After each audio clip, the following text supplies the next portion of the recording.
Pauline, en quoi la sensibilité au cancer du sein a été importante pour toi et comment Octobre Rose a joué un rôle pour toi et en quoi il est important? L'année dernière, en fait, à la même époque, je n'étais pas malade. J'étais avec mon petit garçon au parc qui envoyait les cabanes d'Octobre Rose s'installer. Sans me douter une seconde que 15 jours plus tard, je serais chez le gynéco et qu'on me dirait « Madame, c'est votre tour ». Et vraiment, cette année, j'ai envie de m'engager parce que je mesure ce que c'est un cancer du sein, je mesure à quel point c'est important d'encourager les femmes à pratiquer l'autopalpation, à pratiquer des mammo-échos tous les 2 ans, à se faire suivre. Et Célia, c'est quoi le plus gros défi que tu as eu à surmonter pendant ton parcours? Ça a été d'accepter la maladie à 7 mois de grossesse et de mettre au monde entre 2 chimiothérapies ma fille. Il ressent tout dans notre ventre et quand elle est sortie, elle a essayé de se faire plus petite que ce qu'elle était. Maintenant, elle s'affirme, hein, je vous le dis. Elle marchait à 9 mois, elle s'affirme. Mais voilà, ça a été important pour moi de lui en parler, de lui dire. Comment tu perçois la vie après le cancer? Alors je suis enceinte aujourd'hui de 8 mois et l'une des épreuves pendant mon parcours, ça a été la crainte de ne pas pouvoir avoir d'enfant parce qu'on ne pouvait pas prélever mes ovocytes. Et du coup, là aujourd'hui, la vie a repris ses droits et le plus beau cadeau, j'attends le petit bébé.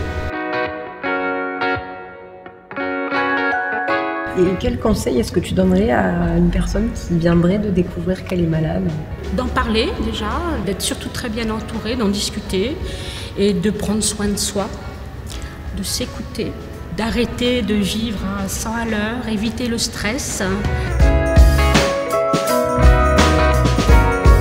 As-tu des activités, des soutiens ou des ressources qui t'ont particulièrement aidé dans ton parcours?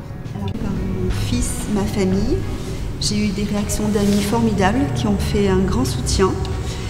J'ai découvert la méditation qui m'a permis de lâcher prise et d'accepter, d'évacuer la colère et l'injustice qui était en moi, de s'exprimer, de sortir par l'art ou par autre chose, mais s'exprimer par son corps, par la danse, par la musique, par le chant. Je trouve que c'est très important.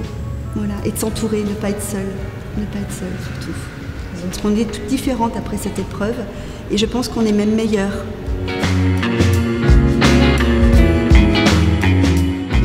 Et du coup, est-ce que tu peux nous dire ce que représente l'association SOS Cancer du Sein pour toi, ce que ça t'a apporté dans ton parcours? Moi, je sais que quand on m'avait annoncé la venue de mon cancer, on se retrouve un peu seul. Et les gens ne comprennent pas forcément ce qui nous arrive, ils ne savent pas trop comment s'y prendre avec nous. Et c'est vrai que l'asso m'a apporté pas mal de choses, ça m'a permis de sortir, ça m'a permis de penser à autre chose. J'ai eu de super bonnes expériences sur des îles que je n'avais jamais visitées jusqu'à maintenant. C'est un bol d'air frais et franchement je remercie à 100% l'asso de m'avoir accepté pour faire tout ça en fait.